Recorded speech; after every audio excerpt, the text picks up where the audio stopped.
Más de 30 millones de personas padecen hipertensión arterial en México, una enfermedad que provoca cerca de 50,000 fallecimientos al año y que afecta al 24.9% de los hombres y al 26.1% de las mujeres. El ejercicio, la actividad física y el deporte ayudan a combatir muchas enfermedades, incluyendo la antes mencionada, el cual se conmemora su Día Mundial cada 17 de mayo. Para hablar al respecto nos acompañará la cardióloga Ivonne Murillo y el paciente Silverio Pedro Chavarría. Conoceremos el Jardín de Artes Gráficas con Cintia Ibarra, Noé Cisneros se pondrá a prueba en kayak y Rodrigo Rojas nos hablará de los casos de muertes súbitas en el deporte. Aquí comenzamos Salud y Deporte.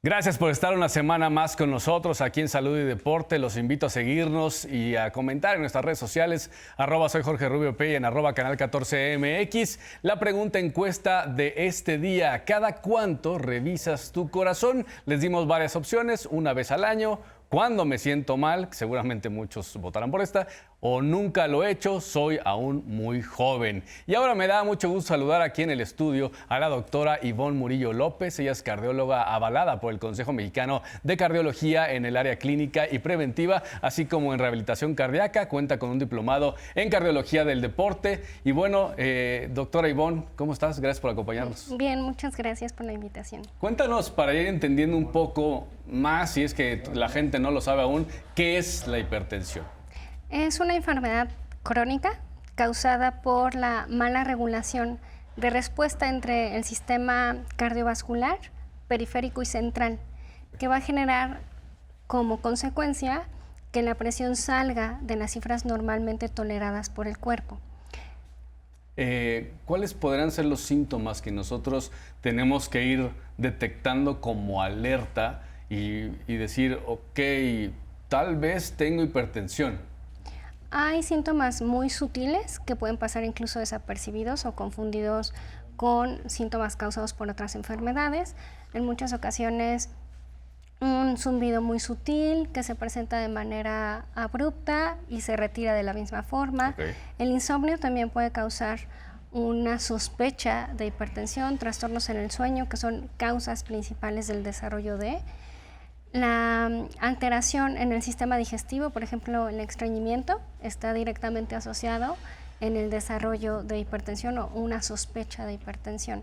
Y los síntomas más clásicos o comunes: zumbido de oído persistente, que es casi siempre bilateral, dolor de cabeza, los derramitos en los ojos, a veces puede haber náusea, vómito o crisis de vértigo o mareos muy sutiles, y los más extremos pues ya son los eventos de hipertensión arterial sistémica clasificada dentro de las emergencias hipertensivas, un infarto agudo a miocardio o un infarto cerebral, que son las últimas etapas o desencadenantes causados por una mal control de la hipertensión. De estos síntomas que mencionabas, por ejemplo, el tema del estreñimiento, ¿no?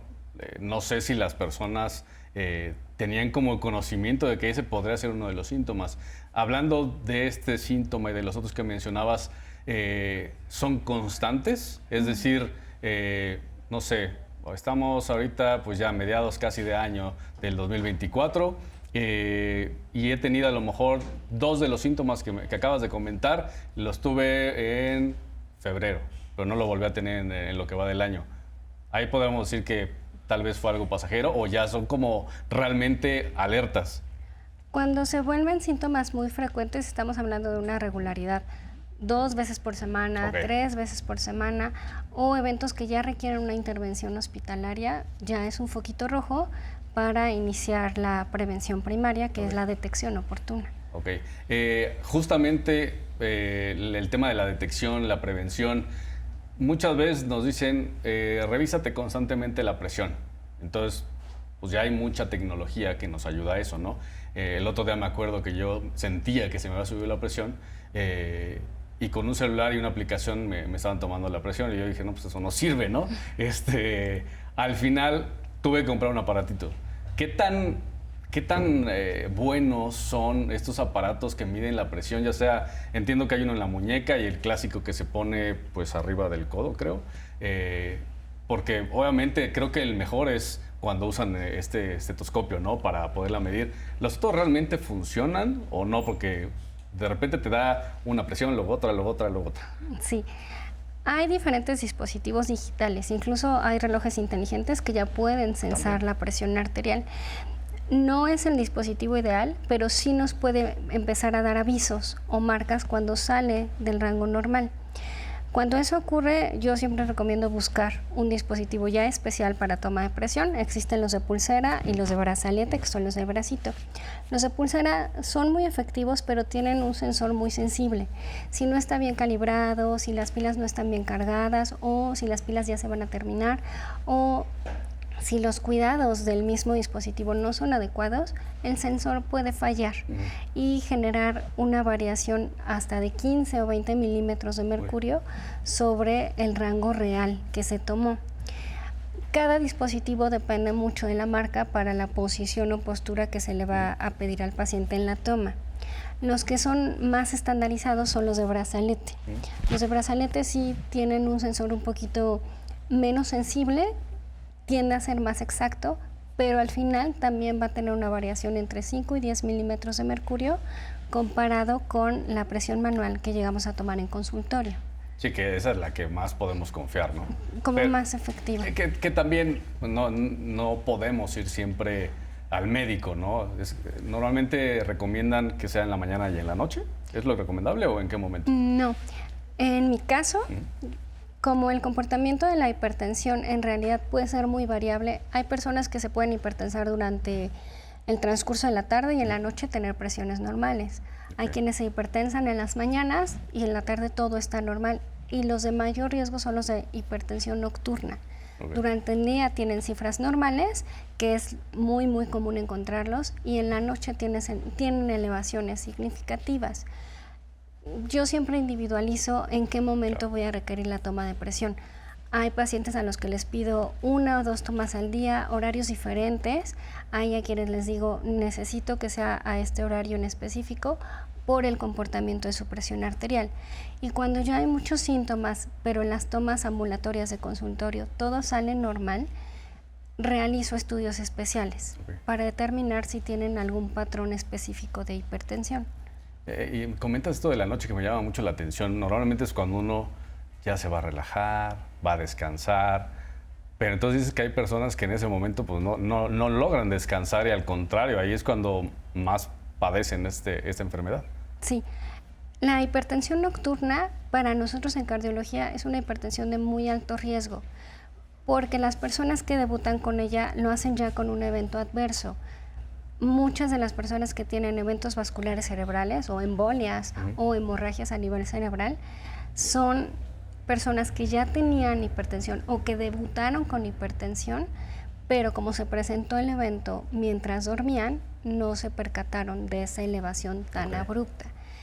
Ya que empezamos el escrutinio al explorarlos y revisar antecedentes, es cuando logramos determinar que esa fue la posible causa del evento vascular cerebral o incluso a nivel de infartos.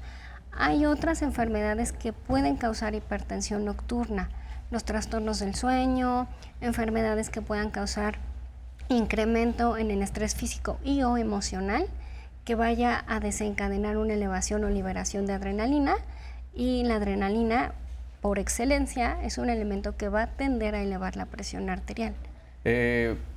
Pensamos muchas veces que hipertensión es igual a infarto, que en algún momento te vas a infartar, ¿no? Es como el temor que creo que se tiene. ¿Es real o realmente una hipertensión controlada puede evitar justamente que se desencadene en este famoso infarto agudo al miocardio? No es una regla ni tampoco es una ley de oro que persona con hipertensión igual a infarto.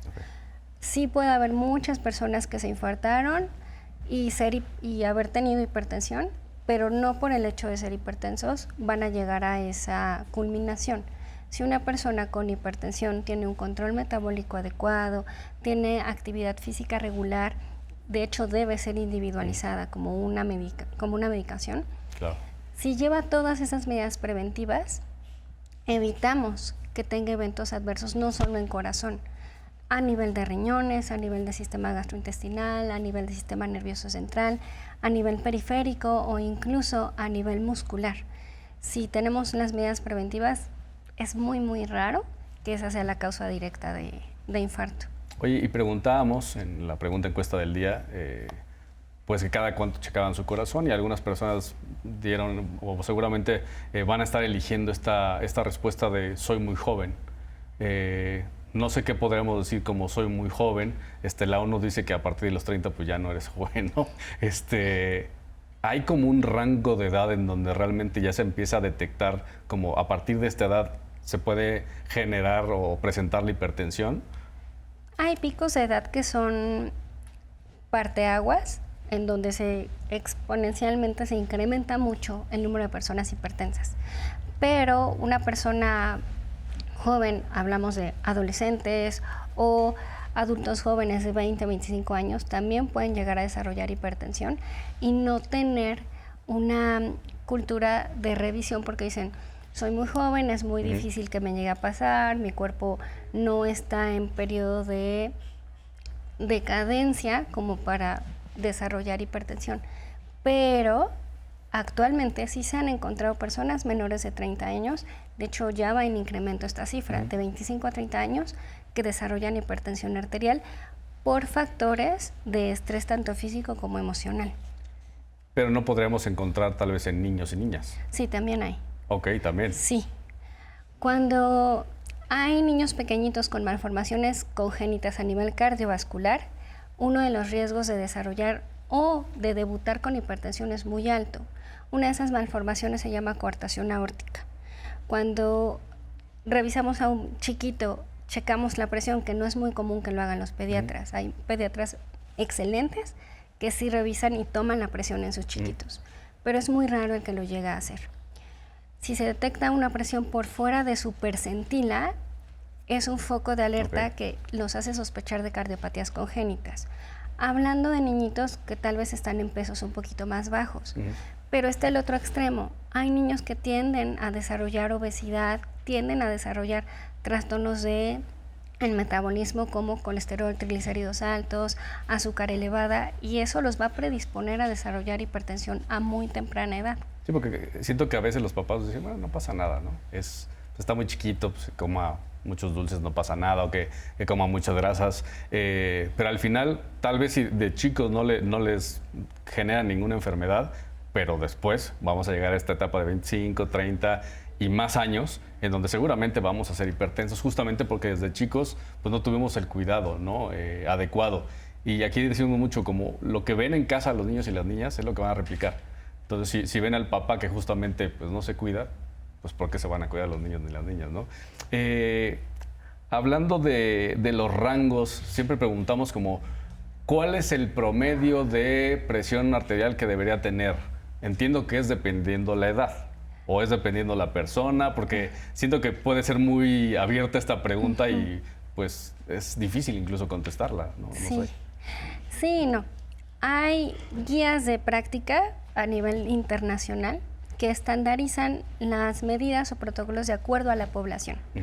A nivel nacional no hay una estandarización tan exacta, pero sí se ha demostrado que entre más acerquemos a las personas a cifras de 120, 80 o menos, su riesgo de eventos cardiovasculares se limita de manera muy significativa. Antes había lo que se llamaba hipertensión permisiva y era para personas mayores de 60, 65 años. Pero, al menos en lo personal, si yo mantengo a ese paciente entre 130, 90, 140, 90 durante 1 o 2 años, al siguiente año va a tender a desarrollar complicaciones en la hipertensión. Y si esa persona dice, bueno, quiero hacer ejercicio, y mientras hace ejercicio tiene 140, 90, el ejercicio per se va a tender a elevar la presión. Si yo elevo 10, 20 milímetros de mercurio, pues ya no van a ser 140, ya van a ser 160. Y ese ya es un foquito rojo. Así que para mí la cifra ideal de control, sea o no sea hipertenso, es menos de 120-80. Y de sospecha, a partir de 125-85, ya hay que empezar a hacer un escrutinio para saber qué probabilidad hay de que esta persona desarrolle hipertensión. Ok, sin importar la edad. Sin importar la edad. Es decir, una persona de 25, de 50 o de 60, esa debería ser como el promedio ideal. Sí. O sea, 120, 80, bien. Menos, bien. Más, aguas. Exactamente. Algo está pasando. Así es. Ok. Se habla mucho de la alimentación, consumo de sal. Siempre es que no le pongas sal porque te va a hacer hipertenso o hipertensa. Las grasas, ¿no? No comas tus taquitos de tripa y que tienen mucha grasa, ¿no? ¿Es cierto? ¿Es un mito? No es un mito exactamente, pero dentro de la división de hipertensión hay hipertensos dependientes de sodio y hay hipertensos independientes de sodio. Okay. Si es dependiente de sodio, significa que con elevaciones muy sutiles de ese electrolito dentro de su cuerpo, la presión se va a elevar mucho. Pero hay otras personas que su sistema de regulación es tan efectivo que a pesar de que ellos consuman cantidades muy altas de sodio, su presión se mantiene normal. Siempre en estos casos yo prefiero hacer un protocolo un poquito más individualizado y ver si esa persona es dependiente de sodio. Si su hipertensión es dependiente de sodio, entonces sí, la dieta se vuelve altamente restrictiva con ese electrolito. Pero si no es dependiente, sí es necesario que lo consuman a una dosis regulada. Claro. No tanto para que no se eleve la presión, sino porque una de las etapas finales de la hipertensión mal controlada es insuficiencia cardíaca. Y en la insuficiencia cardíaca la regulación de sodio se altera. Y si yo empiezo a facilitar que la regulación de sodio vaya normal, que el control de presión sea normal y permita que este electrolito continúe realizando su trabajo, voy a limitar que el desgaste de la función muscular sea muy alto y voy a evitar que la contracción de los vasitos sanguíneos también tenga dificultades para trabajar o para mantener el agüita adentro. El sodio es necesario. No podemos dejar a una persona sin sodio por completo porque el sodio se encarga de mantener agua dentro de los vasos sanguíneos. Si yo se lo quito, el agua va a tender a filtrarse. Okay. Y si se filtra, va a ser un esfuerzo mayor el cuerpo. Es como se comenta mucho, ¿no? Como todo en cantidades adecuadas, todo con medida, nada con exceso, algo así era. Creo que es lo ideal, ¿no? Porque justamente, ¿qué hacemos en México? Digo, también tenemos una cultura gastronómica muy rica, pero que tiene muchísima sal, muchísimas grasas y además de mucha carne, que también entiendo es algo que complica un poco el tema de hipertensión. Vamos a hacer una pausa, vamos a seguir platicando contigo, Ivonne, en unos momentos más, justamente de más temas. Todavía nos falta hablar de tabaquismo, qué tanto afecta, muchas cosas, pero también se va a unir Silverio Pedro, uno de los pacientes de la doctora Ivonne, aquí con nosotros, para que también nos cuente un poco su experiencia y ustedes puedan pues, seguir conociendo un poco más de esta enfermedad que afecta a millones de mexicanos. Vamos a hacer una pausa y continuamos con más.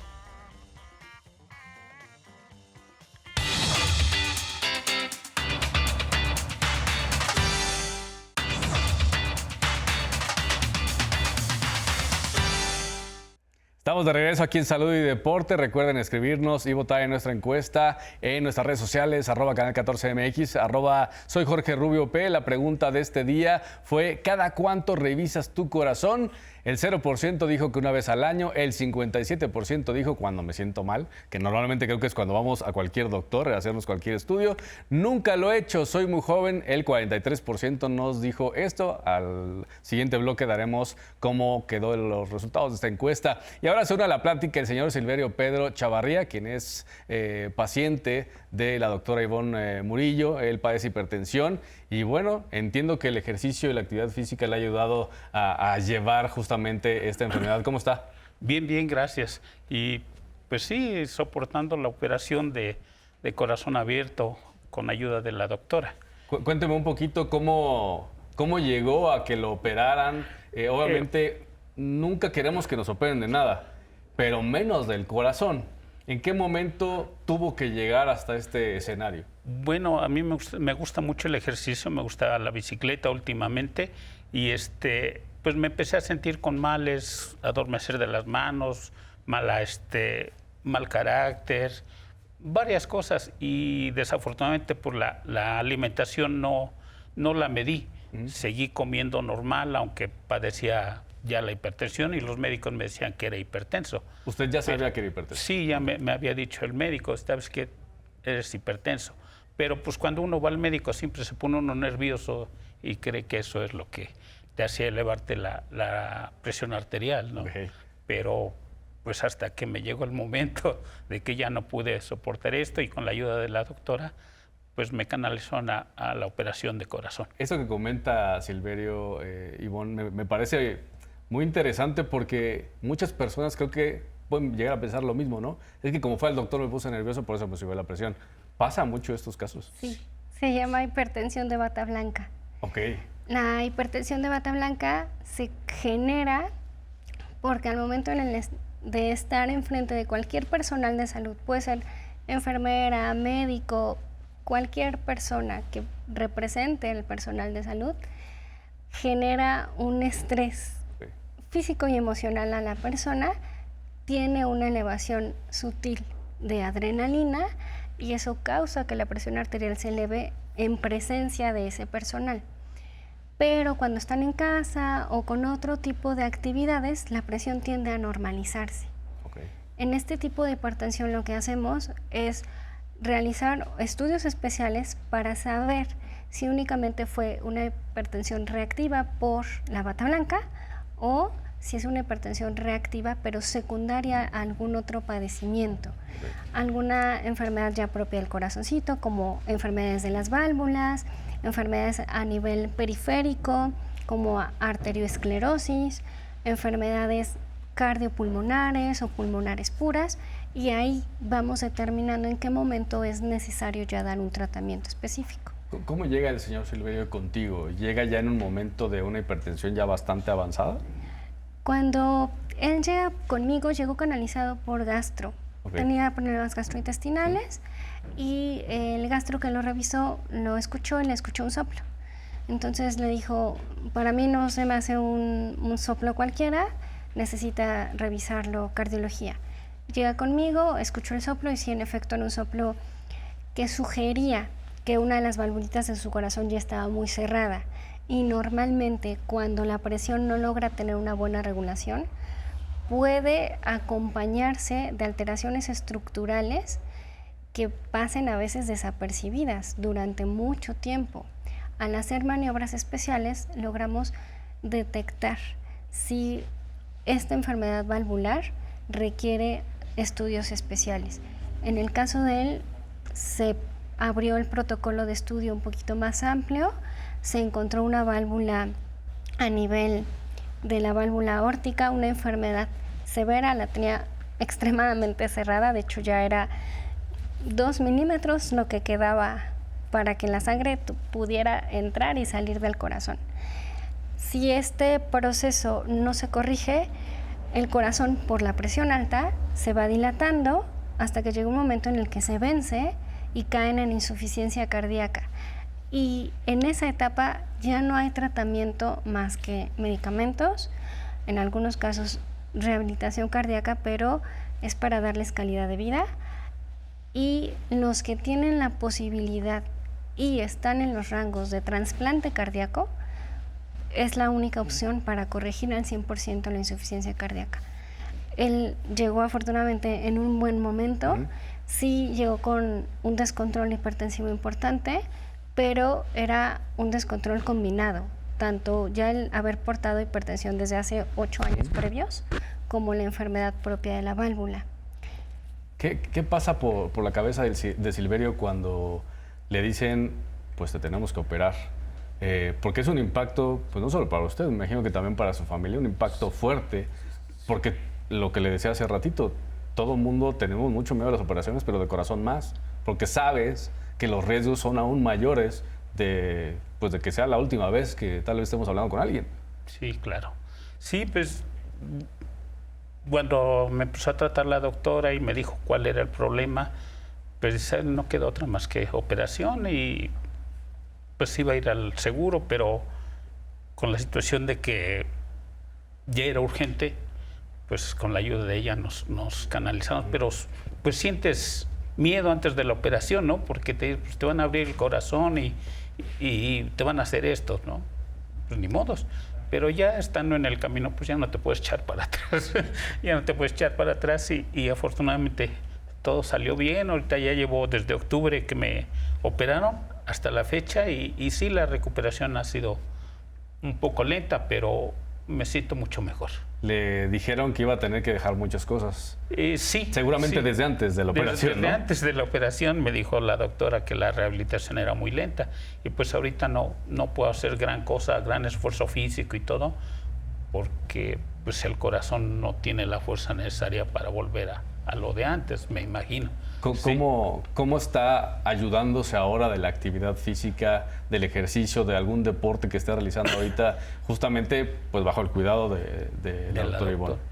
Pues me hace ejercicios de rehabilitación y la alimentación es muy básica. Hay que dejar las grasas, inclusive desde antes de la operación. Debería yo haber manejado mi alimentación mejor, pero nunca lo hice. Seguí comiendo normal como todo mexicano, ¿no? Pero sí me ha ayudado mucho. Camino, hago ejercicio aeróbico, un poco de bicicleta fija, con recomendaciones de la doctora. Y la alimentación muy básica para que esto siga funcionando. Sí, aquí lo hemos comentado muchas veces, el ejercicio por sí solo no nos va a ayudar al 100%, ¿no? Incluso con el tema de la nutrición, pues tampoco llegamos al 100%, pero ya es un buen combo, así lo comentamos aquí. Ivonne, sé que es personalizado el tema de quién puede hacer qué en tema de ejercicio de actividad física, pero digamos, en promedio las personas que tienen hipertensión o después de una operación deberían caminar a un ritmo tranquilo, como caminen, ¿no? No correr porque a lo mejor luego quieren hacer un maratón y pues realmente a lo mejor no pueden, o no sé si ninguna persona hipertensa tendrá prohibido hacer un maratón. ¿Qué cosas sí podríamos hacer en general y qué cosas tendrían que ser más específicas de una revisión? Hay ejercicios que están libremente permitidos en las personas hipertensas, pero con cierta moderación. El ejercicio aeróbico, por excelencia, es el ejercicio que va a tender a bajar la presión arterial. Y ahí entra la bicicleta, natación, ejercicios en caminadora, pero de resistencia o rendimiento bajo a moderado. Si los llevamos a un alto rendimiento, como no son personas que estén acostumbradas a ese tipo de actividad, porque siempre les digo, ese no es su trabajo. Si su trabajo fuera, yo soy atleta de alto rendimiento, entonces el panorama y la prescripción es diferente.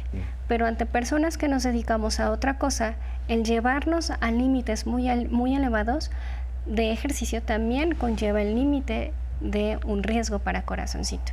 Si hacemos caminata libre, está permitido para personas hipertensas. Si hacemos elíptica, esos ejercicios sí son permitidos. Yoga, pilates, tai chi son de los más amigables y de muy bajo riesgo para eventos cardiovasculares. Dices, perdón, caminata libre. ¿Libre?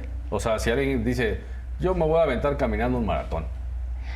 No tan libre. No.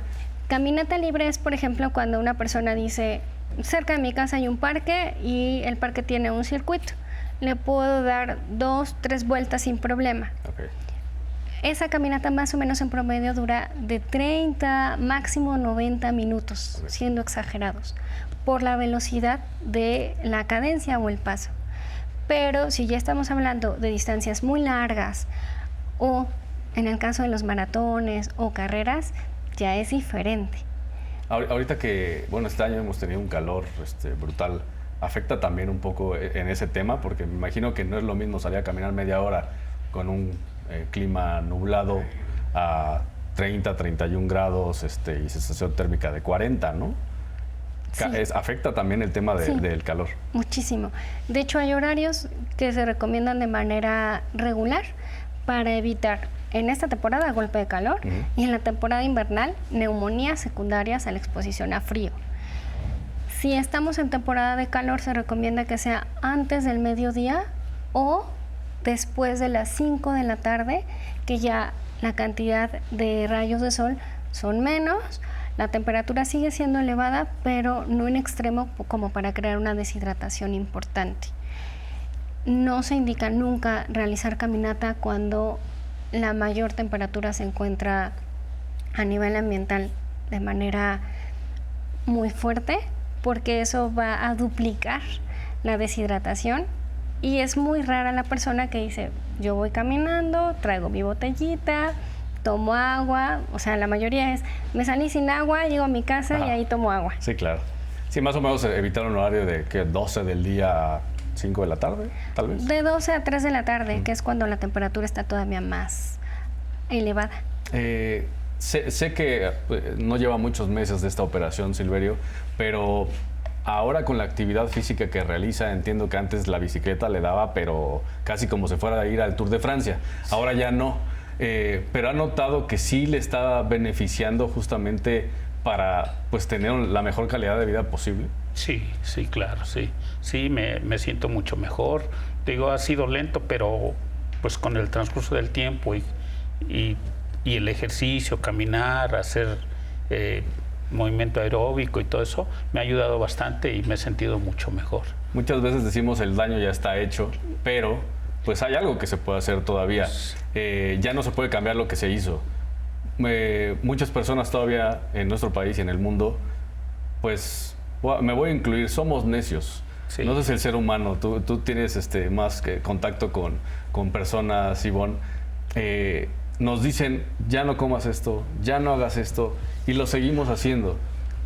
¿Qué le puede decir a esas personas que nos están viendo hoy que ya tal vez están a un pasito, de también tener que someterse a una operación, y ya hay muchas cosas que nos pueden llegar a impactar? Bien lo decían, si no tenemos un seguro social, si no tenemos un seguro de gastos médicos mayores, va a ser muy complicado. Claro. ¿Qué le puede decir a esas personas para que justamente no lleguen a este punto? Pues combinar el ejercicio y la alimentación es muy básica. La alimentación, desafortunadamente en México, pues comemos de todo, ¿no? Nuestra alimentación no es moderada, y más con el tipo de vida que llevamos.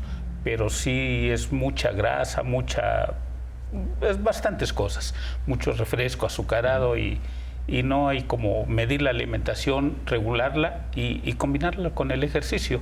Y desafortunadamente en mi caso, pues no lo entendí yo hasta que ahorita ya lo estoy sufriendo, ¿verdad? Lo estoy sufriendo, pero también lo estoy gozando porque me siento mucho mejor. Y qué bueno que se sienta mucho mejor. ¿Considera que las escuelas, en las mismas casas, podríamos hacer algo para ayudar, lo que comentábamos en el bloque anterior con la doctora Ivonne, a que las niñas y los niños jóvenes pues crezcan de una mejor manera? Porque siento que antes era como, incluso hace poco alguien decía, ya no estamos en el momento de que el niño gordito es el niño sano. ¿Cree que podamos hacer algo desde casa y en las escuelas? Sí, comer lo más sano posible, ¿no?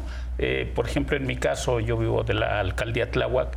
Antes era una alimentación de puro campo, casi, ¿sí? Hoy, desafortunadamente, la mancha urbana nos ha ido absorbiendo, y más grasas, más productos químicos y todo eso, y sí se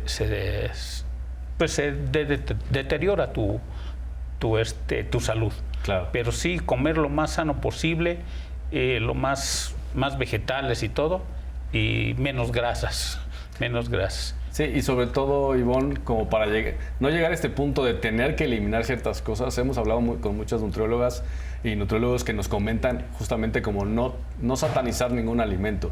Pero ya se llega un momento en el que, bueno, ese sí lo tengo que satanizar porque, estamos hablando de casos en concretos como del señor Silverio. ¿Tú también crees que a lo mejor aumentando las clases de educación física en las escuelas, que teniendo una mejor alimentación en casa y tal vez dejando de vender tanta chatarra en las escuelas, podría contribuir a que este número de millones de mexicanos y mexicanas disminuya, no sé, a lo mejor en 25 años? Sí. La educación de salud en realidad debería empezar en casa. Si el núcleo familiar está acostumbrado a realizar ejercicio de manera regular, ir en familia o decir, bueno, los niños están en natación, los papás estamos en el gimnasio. y aprendemos a enseñarles un horario específico de alimentos, eso va a evitar que los niños tiendan a comprar cositas por antojo, porque su alimentación está siendo suficiente. Es como ir al súper con hambre. Así compras cosas que no necesitas. Exacto. ¿No? Si tú le enseñas a un niño que el plato de comida en casa está compuesto de ciertos alimentos y ciertas cantidades, es más difícil que ese niño de adulto cambie ese plato. Claro. Pero si tú le enseñas que la comida rápida, por las prisas de los papás o porque a veces dices, paso por él a la escuela, no hice de comer, pido tal cosa. Si tú le vas enseñando eso y el niño o niña aprende que esa es la alimentación más sencilla, pero no sabe que es la menos saludable, él se va a acostumbrar a ese patrón y es lo que va a pedir. Ya estando solito en una escuela, pues ¿cuál va a ser su decisión más fácil? Me formo para comprar, no sé, pepinos, fruta, o rápido pido una paleta. Pues dame la paleta. Sí. Sí, claro. Lo que comentábamos hace rato también, ¿no? O sea, el ejemplo que se puede dar en casa, pero también que se pueda llevar hasta las escuelas, va a ayudar muchísimo.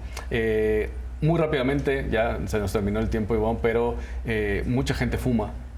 ¿Qué le puede decir a todas las personas? El tabaquismo puede ser uno de los factores que provoque la hipertensión. Sí, el tabaquismo está directamente relacionado con el desarrollo de hipertensión arterial.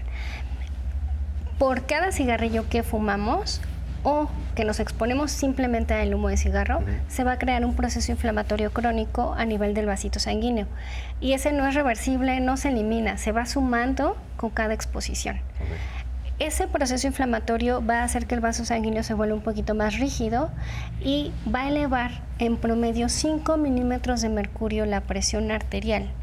Si yo soy una persona que tenía 120, 80 de presión y fumo y ya subí 5 milímetros, pues estoy en 125, 85. Pero sigo fumando y subo a 130, 90, cada vez la respuesta de mi cuerpo para tratar de regularse va a ser elevar 5 milímetros que se van sumando por la exposición. Es decir, se afecta y bastante. Muchísimo. Entonces, digamos, el tabaquismo, mala alimentación, ¿es hereditario también o eso no? Sí hay un factor hereditario. Cuando la carga genética, mamá y papá son hipertensos, abuelo y abuela materna son hipertensos, abuelo y abuela paterna son hipertensos, la carga es muy alta. Pero no es una regla. Okay. Ese nada más es uno de los puntitos para predisponer a hipertensión. Sí, pero le podemos ir poniendo palomitas, ¿no? Así como es. Esto sí, esto sí, esto sí. No, bueno, mejor me voy a revisar. Exactamente. Ivonne, muchas gracias por haber estado aquí con nosotros. ¿Tus redes sociales para la gente que quiera a lo mejor alguna consulta? Estoy en Facebook como doctora Ivonne Murillo López. Estoy en Instagram igual como doctora Ivonne Murillo López. En TikTok, doctora Ivonne Murillo López. Y me pueden buscar también por internet, nada más poniendo mi nombre en Google y aparezco en Top Doctors para agendar citas y el número de teléfono. Perfecto. Muchas gracias, Ivonne. Muchas gracias, Silverio, por haber estado aquí con nosotros y compartir su testimonio y por toda la información.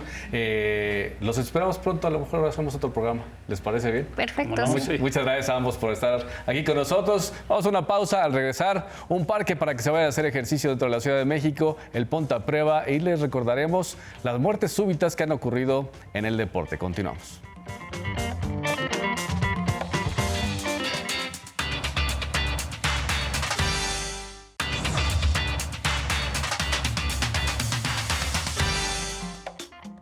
Última parte de Salud y Deporte. Vamos a ver cómo terminó nuestra pregunta encuesta de este día. Recuerden, @canal 14mx y @soy Jorge Rubio P. Nuestras redes sociales, les preguntamos cada cuánto revisas tu corazón. Y no porque tengan un mal de amores, sino más bien por salud. Una vez al año, el 13%, el 50% dice cuando me siento mal. Sí, claro, todos creo que hacemos lo mismo. Nos sentimos mal y vamos. No tenemos como esta prevención que, si no mal recuerdo, en Japón tienen, que es cada rato van al doctor y justamente evitan muchas enfermedades. El 37% nos dicen, nunca lo he hecho, soy muy joven. Y hablando de jóvenes, más o menos. Sí, todavía catalogas como joven, ¿no, señor Rodrigo Sí, Rojas? sí, todavía soy un niño. ¿29? 27, casi 28. Ya le ando echando más, ya le ando echando más. No, todavía. casi todo el mundo me sabe. Todavía. Cintia Ibarra, Noé Cisneros, Roy Rojas, ¿cómo están? ¿Todo bien? Muy bien, muy Todo bien. bien, todo ¿Te han checado el corazón? Sí. Tú recién casada lo tienes súper bien. Es que en el alto rendimiento sí te checaban cada año, Sí.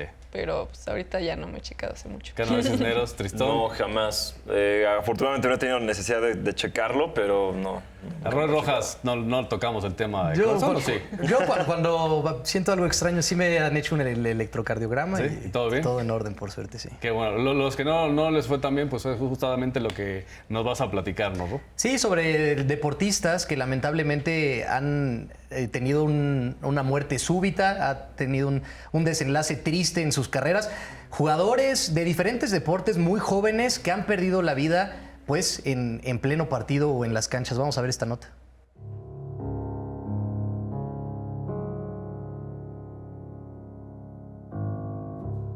La ciencia nos indica que practicar algún deporte nos ayuda a vivir más años. Sin embargo, no todo responde a esta lógica. Y lamentablemente existen varios casos en donde atletas de alto rendimiento han perdido la vida de manera inesperada. Según un estudio publicado por la Revista Española de Cardiología, las muertes súbitas en el deporte ocurren en un 96% de los casos en deportistas recreativos, en donde tienen mayor riesgo los hombres que las mujeres. Específicamente, se encuentran más casos en aquellos que practican fútbol menores de 35 años, así como ciclismo o carrera a pie después de los 39.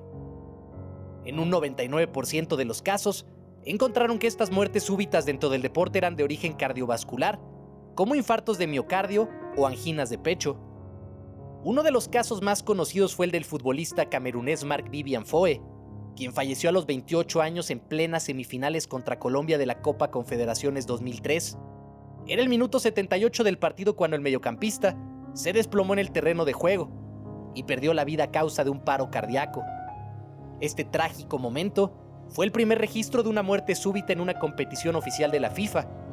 A partir de ahí, se tomaron medidas más estrictas ante estos casos, como la realización de exámenes médicos de detección de anomalías cardiovasculares, así como los talleres y las campañas sobre el PCR.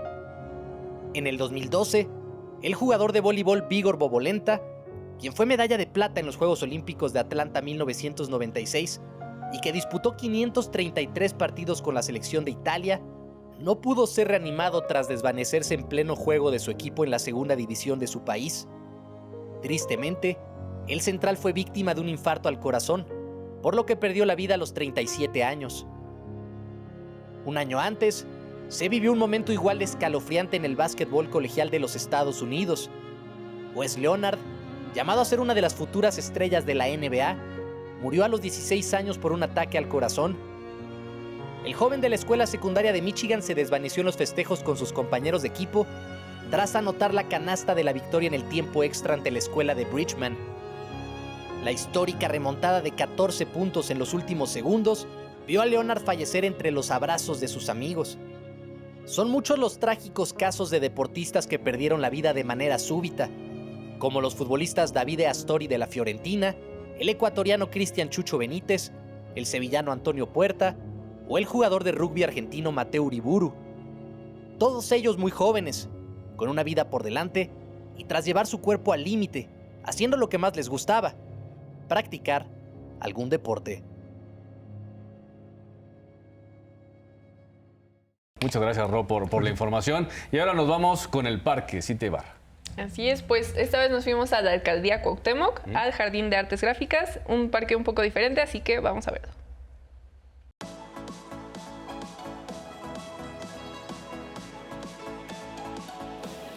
Ubicado en la Alcaldía Cuauhtémoc se encuentra el Jardín de las Artes Gráficas, cerca del Metro Hospital General y Obrera. Vamos a conocerlo.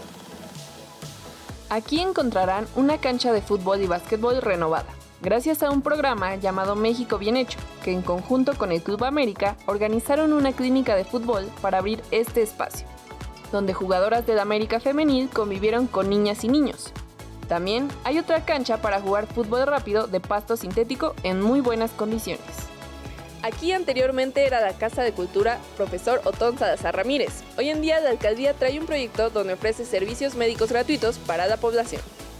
En esta unidad solamente contamos con servicio médico general, dental y farmacia. En las otras dos unidades que tiene la alcaldía se cuenta con servicio médico general, dentista, optometría, psicología, nutrición, farmacia y estudios de laboratorio. Está apoyando en esa parte de darles el medicamento gratuito, tratamientos dentales gratuitos, lentes gratuitos en dado caso, por decir, algunos tratamientos adicionales que también se les pueden dar gratuitos, pero desafortunadamente únicamente es con la tarjeta. Hay clases de Zumba para todas las edades. Pueden venir a activarse un rato y las cuotas son muy accesibles. Este parque nace en 1950 con el nombre de las 5 Fuentes, ya que las trasladaron desde el Zócalo y era también conocido como el Zocalito. Pueden venir con sus perritos a disfrutar de sus diferentes áreas verdes, donde ellos podrán correr y convivir con otras mascotas. Les invito a que tenemos aquí unos gatitos, tenemos aquí como unos 15 gatitos, que yo creo que podría ser que los podrían adoptar o ayudar a alimentarlos, que también pues ellos requieren de ayuda. Entonces los invito también a que vengan a conocer a los gatitos y también a darse un poquito de deleite aquí con la naturaleza. Hay una zona de aparatos al aire libre para quienes prefieran hacer gimnasio. Pueden hacer ejercicios de pierna, brazo y abdomen. También pueden venir a andar en patines, bicicleta o patineta, ya que tienen caminos de concreto con buena iluminación por las noches y puedes disfrutar de la naturaleza. Se ha creado un ambiente muy bueno entre los vecinos y nosotros, cuidando del parque en primer lugar y también de nuestros propios animalitos, respetando siempre el espacio de la naturaleza, del mismo parque, ¿no? Respetando su distribución y todo lo que en él hay. Tiene una zona de juegos infantiles para los más pequeños, con toboganes, columpios y zonas inclusivas para las personas con discapacidad. En el foro podrán disfrutar de diferentes clases como funcional, combate aéreo, taekwondo, box y danza aérea, entre otras. Que la gente hay veces que no puede pagar un gimnasio o no puede, o por sus tiempos no puede estar en algún otro lado más lejos de su casa. Y como actividad es muy bueno venir al parque.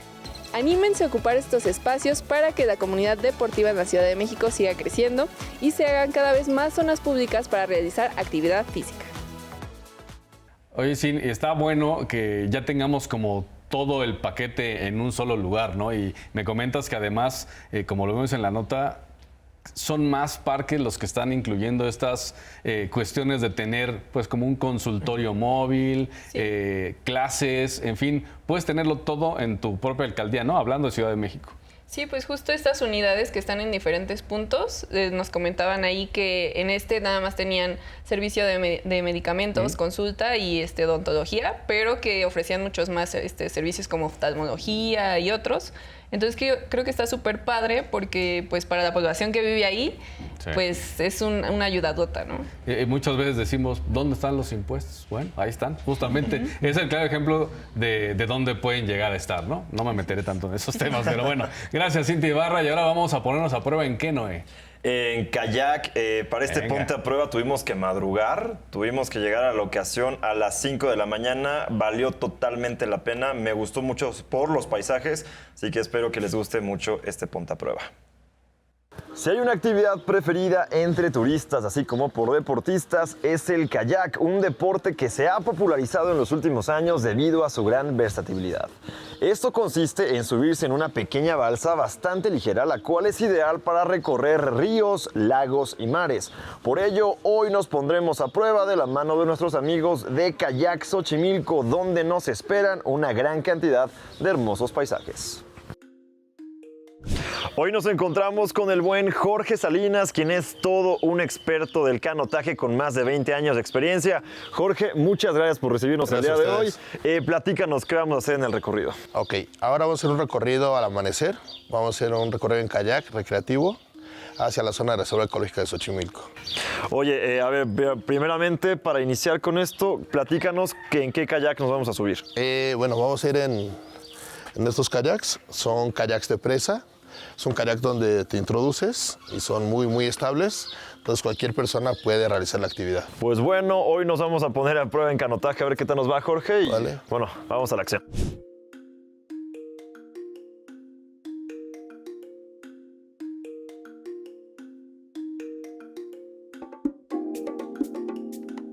¿Aquí se puede nadar?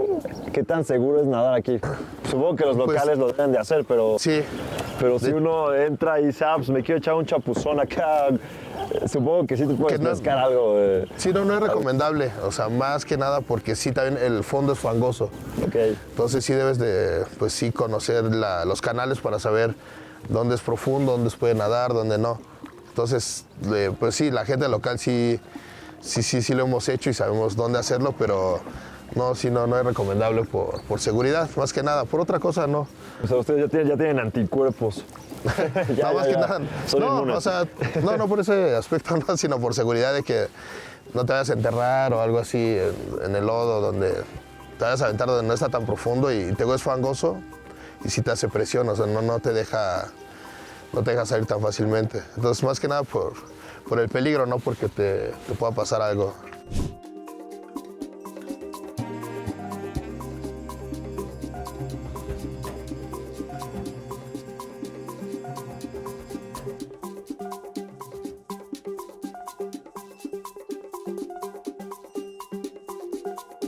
Llevamos alrededor de hora y media de recorrido y lo que nos comentaba Jorge tiene mucho sentido. Sí siento cómo mi espalda está trabajando y también un poco los brazos. Ahorita en los recorridos que hicimos por los canales de por allá, sí me llegué a cansar, sí le traté de seguir el ritmo a Jorge, pero sí me cansé. Así que como más allá de una actividad recreativa o turística, si lo quieren experimentar como actividad deportiva, 100% recomendado. Llegó el momento de aplicar lo aprendido y voy a retar a Jorge a una carrera en este pedazo del canal a ver si le puedo ganar, así es que pues bueno, a ver qué tal nos va.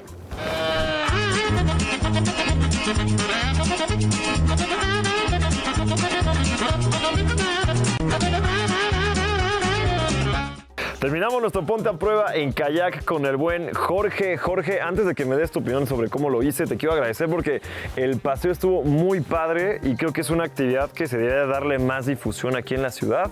Así que, pues bueno, agradecerte por la paciencia que nos tuviste el día de hoy. Y bueno, ¿cómo lo hicimos? ¿Cómo me viste en el kayak? Bien. Para ser tu primera vez está muy bien. No, ¿y qué tal te pareció? No, fue lo que veníamos platicando ahorita. Terminamos el recorrido y ya en el último canal yo ya venía exhausto, ya estaba nada más esperando ver esa salida ya por fin, porque sí me cansé. Creo que fue la carrera en la que donde me fundí, pero sí, la espalda y los hombros, creo que hoy... Es que es lo que principalmente se trabaja en... Sí, no, voy a llegar a dormir, voy a llegar hecho tronco a mi cama.